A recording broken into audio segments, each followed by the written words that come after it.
Hello students, मैं robin Gupta एनजीएचएम inter college महाराजा ईटा से आप लोगों का फिर स्वागत करता हूं अपने इस चैनल में। आज मैं आपको बताता हूं प्रश्नावली 4.5, जिसके मैंने आपको बेसिक कॉन्सेप्ट इससे पिछले वीडियो में बताया है। इससे संबंधित कुछ क्वेश्चंस वो मैं आपको बता रहा हूं कि वो किस तरीके से करनी है, और वो भी आपको पहले ही बता देता हूं कि किसी आव्यूह का सहखंडज आव्यूह यानी कि एडजॉइंट ए वो कैसे निकालते हैं, और फिर उसके बाद इनवर्स आव्यूह यानी कि व्युत्क्रम आव्यूह इनवर्स मैट्रिक्स वो कैसे निकालते हैं। तो सबसे पहले शुरुआत हम करते हैं एक 2 गुणा 2 क्रम के आव्यूह से, जो कि बुक में देखिए तीसरा क्वेश्चन दे रखा है 2 3 -4 -6। अब देखिए मैं एक ही क्वेश्चन में आपको सारी चीजें करके दिखा रहा हूं। इसका एडजॉइंट कैसे निकालेंगे, इनवर्स कैसे निकालेंगे, और जो थ्योरम मैंने बताई थी आपको इससे पिछले वीडियो में वो कैसे प्रूव करके दिखाएं। तो सबसे पहले मैं यहाँ पे नोट करता हूं बात, जो सारणिक हमें आव्यूह दे रखा है हम इसका सारणिक पहले नोट करें, इसका प्रसार करके। तो सारणिक का मान जैसे आप लोग जानते हैं, प्रसार करना पहले इन दोनों की गुणा यानी कि -12 माइनस फिर इन दोनों की गुणा, ध्यान रखें बीच में माइनस का ही चिन्ह लगता है, फिर बाद में इन दोनों अवयवों की गुणा, वो -12। तो -12 +12, उत्तर आ गया आपका 0। अगर सारणिक का मान 0 है, इसकी जरूरत वैसे बाद में पड़ेगी, एडजॉइंट में ऐसी कोई जरूरत नहीं पड़ती है, वो मैंने पहले कर दिया है। अगर आपसे केवल एडजॉइंट निकालने के लिए आता है यानी कि सहखंडज आव्यूह, तो इसकी कोई जरूरत नहीं है, हम केवल एडजॉइंट ही निकालेंगे। एडजॉइंट के लिए आपको ध्यान रखना है, जो मैंने आपको 4.4 प्रश्नावली में इसके सहखंडज निकालने सिखाए थे, यानी C11 का मान, C12 का मान, C21 का मान और C22 का मान। ये भी मैंने लिखने का मेथड बताया था कैसे लिखते हैं। C11 क्यों लिखा मैंने यहां पे, क्योंकि ये पहली पंक्ति और पहले स्तंभ में है। यहां C12 क्यों लिखा, क्योंकि ये पहली पंक्ति और दूसरे स्तंभ में, इसलिए C12 आ गया। ये C21 इसलिए आया क्योंकि दूसरी पंक्ति और पहले स्तंभ में है, और ये C22 इसलिए आया क्योंकि ये दूसरी पंक्ति और दूसरे स्तंभ में है। अब देखिए, क्योंकि चारों अवयव हमें इनका मान लिखना है, वो मैंने नहीं लिखा, वो आपके सामने ही लिख कर दिखाऊंगा। लेकिन ध्यान रखें, जब हम ये लिखते हैं इसका भी परिवर्त आव्यूह वो होता है एडजॉइंट। कुछ लोग जल्दी में इतना लिख लेते हैं लेकिन वो उसका परिवर्त करना भूल जाते हैं, इसलिए मैंने ये बात कही। तो सबसे पहले मैं इनके मान निकालना आपको समझिए दोबारा ही बताता हूं। और C11 यानी हम पहली पंक्ति और पहला स्तंभ अगर छोड़ दें तो वो -6 बचा, यानी इसका मान हो गया -6। अच्छा, मैं ये लिख देता हूं, देखिए दूसरी पंक्ति और दूसरा स्तंभ, यानी दूसरी पंक्ति और दूसरा स्तंभ अगर हम छोड़ दें तो ये हो गया +2, ये मैंने यहां लिख दिया। अब आप लोग यही सोचेंगे कि यही दोनों मैंने लिख दिए, ये मैंने छोड़ दिए और यहां माइनस भी लगा रखा है, क्योंकि मैंने आपको इसका एक नियम बताया था, जिनका योगफल सम होता है तो उन पे कोई फर्क नहीं पड़ता, लेकिन जिनका योगफल विषम होता है, जैसे 1 + 2 कितना हो गया 3, 2 + 1 ये भी कितना हो गया 3, तो इनके लिए हम माइनस पहले से ही लगा दें, वो बेटर रहता है ताकि कोई गलती ना हो। तो इसलिए मैंने ये देखिए माइनस का होता तो ये मैंने माइनस लगा दिया, और ये भी क्योंकि इसका स्थान माइनस का होता यहां भी मैंने माइनस लगा दिया। अब आती है इसकी बात, यानी पहली पंक्ति और दूसरा स्तंभ अगर हम छोड़ दें तो बचा कितना -4। तो देखिए मैंने यहां -4 लिख दिया, लेकिन माइनस माइनस क्या होगा प्लस, तो मैं अगले स्टेप में प्लस कर दूंगा यानी कि +4। आप लोग चाहे सीधा भी लिख सकते थे, ये सिर्फ मैं समझाने की वजह से लिख रहा हूं, एक बार और समझ लें। C21 यानी दूसरी पंक्ति और पहला स्तंभ अगर हम इन्हें छोड़ दें तो बचा कितना 3, ये मैंने 3 यहां लिख दिया। अब ये जो आव्यूह बना इसका भी परिवर्त आव्यूह, परिवर्त का मतलब है -6 और +4, ये पंक्ति को हम ऐसे करके लिख दें, यानी -6 और +4, ये देखिए। और दूसरी पंक्ति यानी -3 और 2, ये मैंने दूसरे स्तंभ में कन्वर्ट कर दी, -3 और 2, ये आपका एडजॉइंट हुआ। तो 2 गुणा 2 क्रम के आव्यूह का जो अगर एडजॉइंट अगर निकालना है आपको, तो वो बिल्कुल इसी तरीके से निकालना है। अब आता है इसका इनवर्स निकालना। तो मैंने आपको इनवर्स का सूत्र बताया था इससे पिछले वीडियो में। ए इनवर्स का सूत्र होता है एडजॉइंट ए बटे सारणिक ए, लेकिन हम इसका सारणिक का मान जब पहले निकाल चुके हैं तो वो आता है 0, और इसका मतलब अगर ये बटे में 0 आएगा तो इसका मतलब वो अपरिभाषित है, इसलिए मैंने यहां पहले लिख दिया कि ए इनवर्स विद्यमान नहीं है, क्योंकि सारणिक का मान 0 है। किसी भी आव्यूह की सारणिक का मान अगर 0 है तो उसके लिए आप यही लिख के आएंगे ए इनवर्स विद्यमान नहीं है। ये बात ध्यान रखें। अब आती है थ्योरम प्रूफ करने की बात, यानी ए की गुणा एडजॉइंट ए से करें या एडजॉइंट ए की गुणा ए से करें। तो देखिए ए आव्यूह तो मैंने पहले से ही लिख रखा है, आपको दे रखा है। एडजॉइंट ए वो ये हो गया -6 -3 4 और 2। अब मैं इसकी गुणा करूं तो गुणा का नियम वही, पंक्ति की गुणा स्तंभ से करते हैं तो -12 और +12 ये 0 आ गया। फिर इसी पंक्ति की गुणा इस स्तंभ से की तो -6 और +6 वो भी 0 हो गया। फिर दूसरी पंक्ति की गुणा पहले स्तंभ से की तो 24 -24 ये भी 0 आ गया। फिर दूसरी पंक्ति की दूसरे स्तंभ से की तो 12 -12 ये भी 0 आ गया।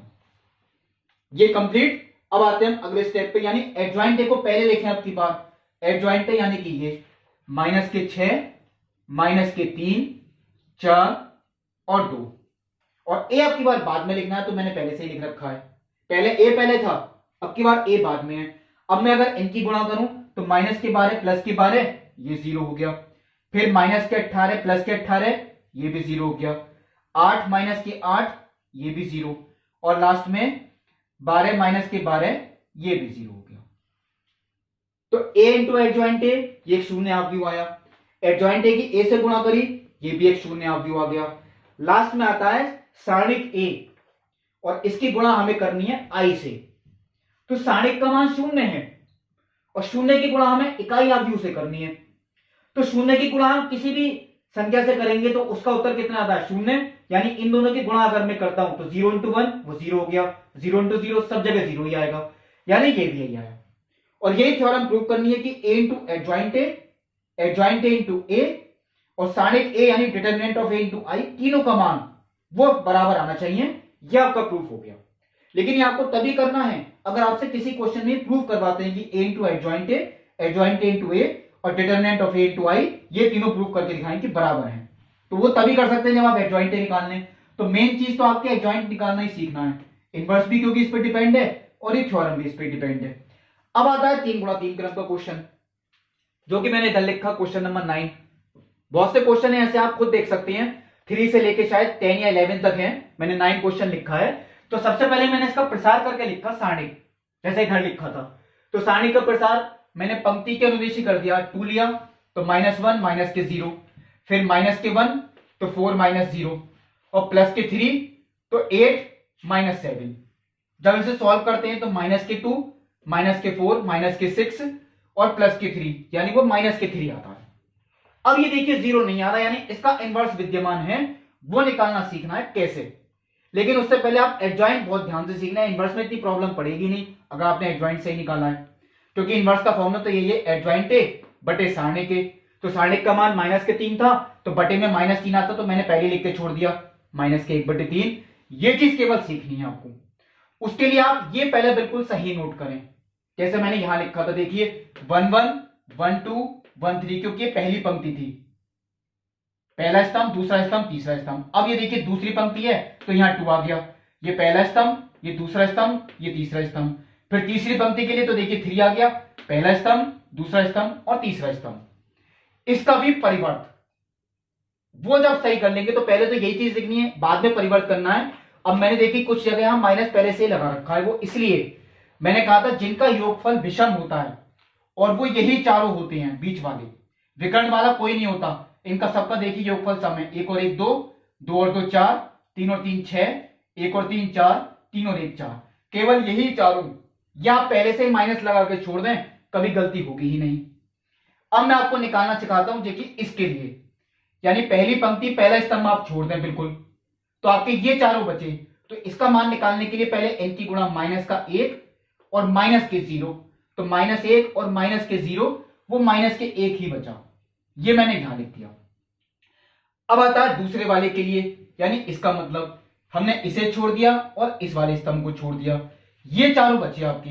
तो 4 -0 वो 4 हो गया, माइनस हमने पहले ही लगा रखा है, आपकी गलती होगी ही नहीं, आप टेंशन न लें, पहले ही माइनस लगा रखा है, अगर ये खुद माइनस होता तो प्लस हो जाएगा। अब आता है इसके लिए, हमने इन दोनों को छोड़ दिया, तो 8 माइनस के साथ यानी कि वो 1 हो गया। ये मैंने यहां 1 लिख दिया।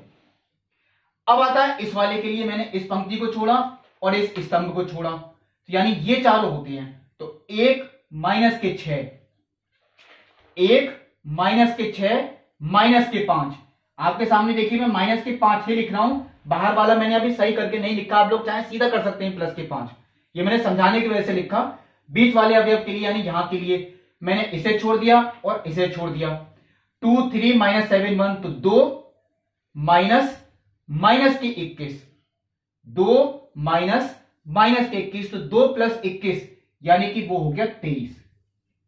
अब आता है इसके लिए, पंक्ति छोड़ दी, स्तंभ छोड़ दिया। 4 माइनस माइनस के 7, तो 4 प्लस 7 कितना हो गया 11। आपका पहले से ही माइनस होगा, कोई गलती होगी नहीं। अब आता है इस वाले के लिए, मैंने इस पंक्ति और स्तंभ को छोड़ दिया, तो 0 माइनस माइनस के 3, तो 0 प्लस 3 यानी कि 3। इसके लिए पंक्ति और स्तंभ को छोड़ दिया, देखिए तो ये 0 माइनस के 12, तो ये माइनस के 12 हो गया। और लास्ट वाले के लिए पंक्ति और स्तंभ को छोड़ा, तो माइनस के 2 और माइनस के 4 माइनस के 6, वो मैंने यहां लिख दिया। लेकिन इसका भी परिवर्त, तो परिवर्त का मतलब है जैसे ये पंक्ति थी आपकी -1, वो से हम स्तंभ में कन्वर्ट कर दें, माइनस के 4 और प्लस के 1।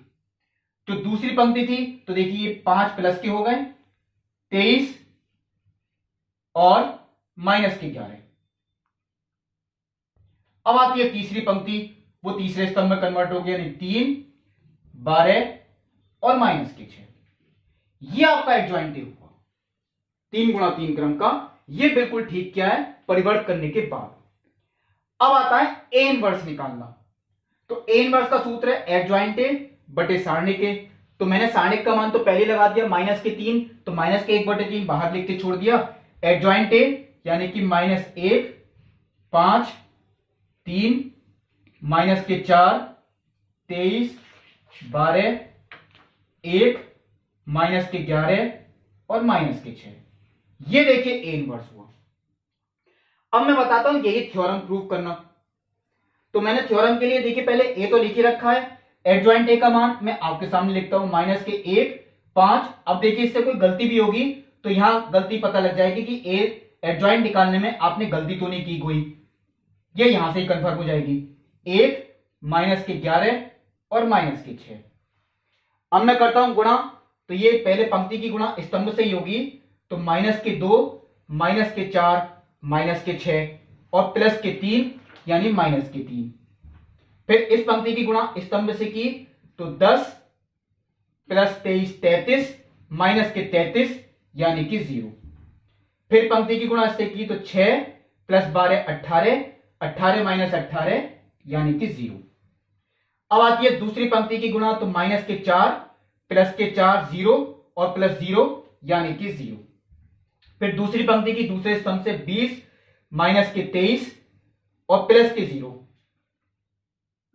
देखिए 4 पंजे 20 माइनस के 23 और प्लस के 0, तो ये माइनस के 3 बची। फिर आती है इसकी गुणा, तो 12 माइनस के 12 और प्लस के 0 यानी ये 0 हो गई। करके जरूर देख लें, ऐसा नहीं आपको उत्तर पता है तो सीधा लिख दें, इससे गलती भी पता लग जाएगी। 7 माइनस के 8 और प्लस के 1 0 आ गया। फिर आती है माइनस के 35 प्लस के 46 माइनस के 11, ये भी 0 आता है सॉल्व करके। लास्ट में आता है माइनस के 21 प्लस के 24 माइनस के 6, ये माइनस के 3 आता है। इसका मतलब देखिए बिल्कुल ठीक है। क्यों ठीक है? क्योंकि डिटरमिनेंट ऑफ ए इंटू आई की गुणा करें तो डिटरमिनेंट ऑफ ए तो माइनस के 3 था, इसकी गुणा में इकाई आप यूज से करनी तो वो यही आ रही है। अब आता है इधर, अगर हम एडजॉइंट ए को पहले लिख दें, -1 5 3 माइनस के 4 23 12 1 माइनस के 11 और माइनस के 6। अब मैं अगर इनकी गुणा करता हूं तो माइनस के 2 प्लस के 20 माइनस के 21, देखिए माइनस के 3 हो गया, यानी -1 -5 -6 और प्लस 6 यानी कि 0। माइनस के 3 प्लस के 0 प्लस के 3 यानी कि 0। फिर आता है -8 प्लस के 92 माइनस के 84 बिल्कुल ठीक, यानी कि 0। -4, -23, -27 और +24, -3। फिर आता है इनकी गुणा -12, +0, +12 यानी कि 0। लास्ट में आता है 2, -44 और +42, बिल्कुल ठीक, ये 0 आता है। फिर आता है 1 +11 13, 1 +11 यानी कि 12 और 12 - 12 यानी कि 0। फिर आता है 3 +0 -6 यानी -3। ये देखिए कंफर्म।